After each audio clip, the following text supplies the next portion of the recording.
Well, I think, it's interesting, trying to make a film about death. Obviously, you have to think about your own death.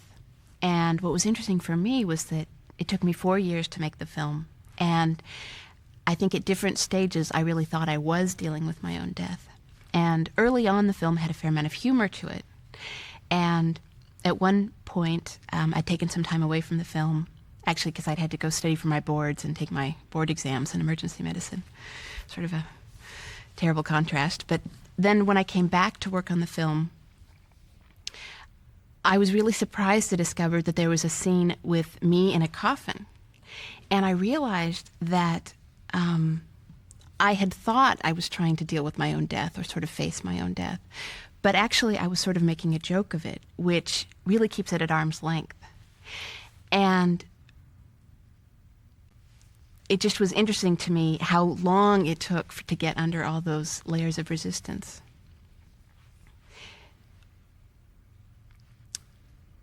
For me personally, when I imagine deaths in my family and people that are very close to me, I felt like I really didn't have sort of the experiences and the images to draw on as resources. So this film for me also provided those, provided images of a good death.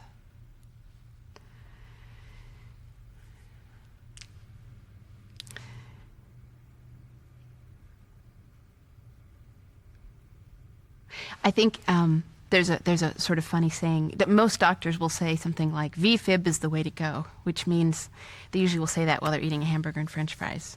But it's a sort of rapid cardiac arrest, which is instantaneous. And I think there's definitely a feeling among physicians that long and drawn out painful deaths in the hospital, with all the painful procedures that we can come up with to try to prolong life, is really not worth it. And what I've learned in the making of the film is that there's a lot of really beautiful and wonderful things that can happen in that process, the process of dying, and that it doesn't have to be terrible and horrible.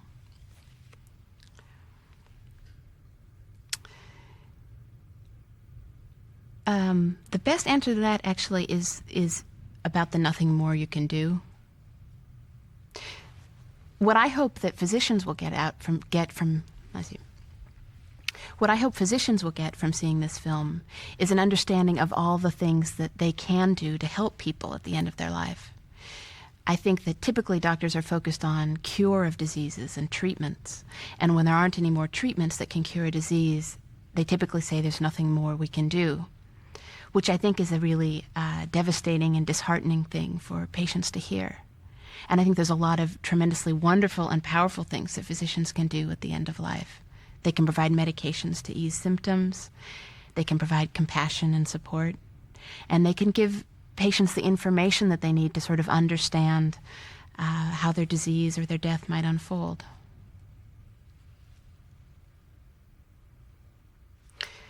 I think I've gotten a lot out of being both a doctor and a filmmaker. It's sort of kept me in both worlds, so I can always see the medical world with sort of outsider eyes.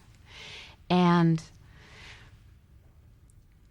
there's a lot of, I've learned a lot of amazing and very disturbing things in my medical training. And through making films that I'm able to really explore them and keep my interest in them. I think otherwise sort of the exhaustion of the whole training process, you lose interest in them. So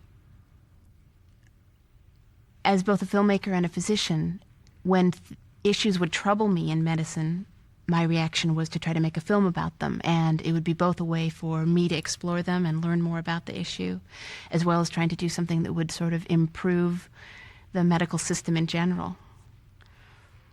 And one of the biggest things that I felt during my residency in emergency medicine was our reliance on technology and avoidance of talking about death and sort of confronting the inevitable.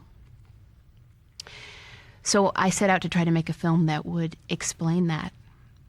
And I made a film before The Vanishing Line called Grave Words, which uses sort of a Monty Python-style gallows humor to teach doctors how to talk about end-of-life choices. And it was really helpful for me to make sort of a didactic film first, which really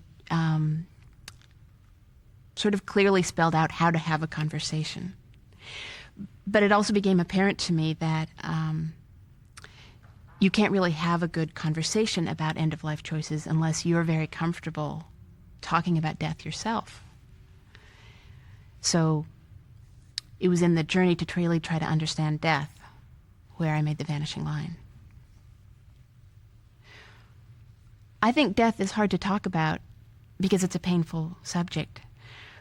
But I think our culture has really separated it and removed it from any sort of context, so it makes it even harder to talk about. I think that in periods of time where people died at home and it was much more in the family context, people had the resources to really draw on different experiences and talk about death. And somehow in our culture, we've decided that by not talking about it, it won't be as painful. But actually, I think it's worse.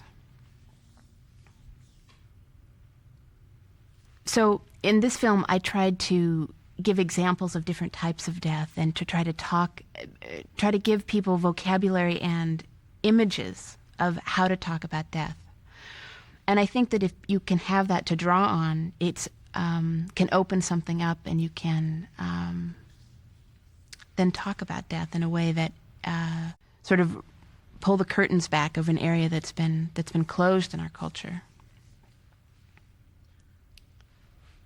Well, the point of view of this film is definitely as someone who's both a physician and a filmmaker. So someone who's in the medical world and yet outside of it enough to be able to see it. And yet inside it enough to understand why it happens the way it does. So the point of view is really someone who's in between two worlds, both film and medicine. About how doctors are trained to talk about death. I think doctors don't have very much training about how to talk about death. Primarily,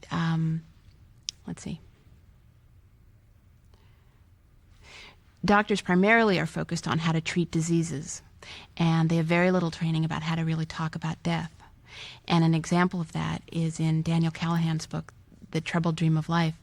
He says that in one of the main textbooks of medicine, called Cecil's Textbook of Medicine, there's 2,300 pages, and the word death is only referred to directly on 25 pages. And the word pain is only referred to in 5.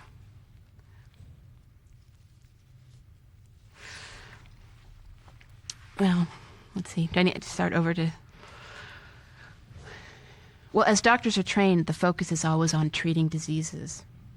Well, the point of view of the film is really from someone who's both a filmmaker and a physician. So it's from someone who is in both worlds and in between worlds. Well, the point of view of this film is from someone who's both a physician and a filmmaker. So it's from someone who's really in between two worlds. Well, when I started working on the film, I definitely was not going to put myself into it. But my quest was really to make a film that would explore different ways to deal with death. And as I was visiting different hospice patients, I found that one of the most interesting things that was happening was sort of the personal war that was going on within me as a physician and a filmmaker, trying to decide whether I should intervene. And there's a scene where Tex, the man who's dying from heart failure, and as we're filming him, I was convinced that he was about to die right on camera. And I was having a war within myself about, well, I'm here as a filmmaker, I shouldn't step forward and do something. And then I would say, no, but I'm a physician, I can't just stand here and let him die. And then I would say, well, but he's in a hospice program, he doesn't need to be saved. You know, he is dying, and he doesn't need a physician to come forward and try to save him. Push and pull within me was actually one of the strongest threads in the film. And so that's why I decided to put myself in the film. Okay. Well, originally I wasn't going to be in the film. The film was focused on trying to show different ways to really understand and deal with death. But what happened is, as I was following around patients who were in a hospice program, there was a man, Tex, who was dying of heart failure. And it was so clear that he was dying while we were filming him that I had this huge struggle, sort of a war going on inside myself. And he, in fact, died the very next day. But while we were filming him, I was convinced that he was about to die and that as a doctor, I should step forward and try to save him. But then I would say, well, but I'm here as a filmmaker and they have a system set up. They don't need me to step in. And then I would say, well, but even if I am here as a doctor, he's part of a hospice program and he doesn't need a physician to try to save him. Sort of war that was going on within myself, I felt like really explained a lot of our dilemmas around death. And I realized it was the first time I'd ever stood by and watched someone start to die without trying to stop it. It was the first time I'd ever watched someone die without trying to stop it. And it was a very powerful and frightening event for me.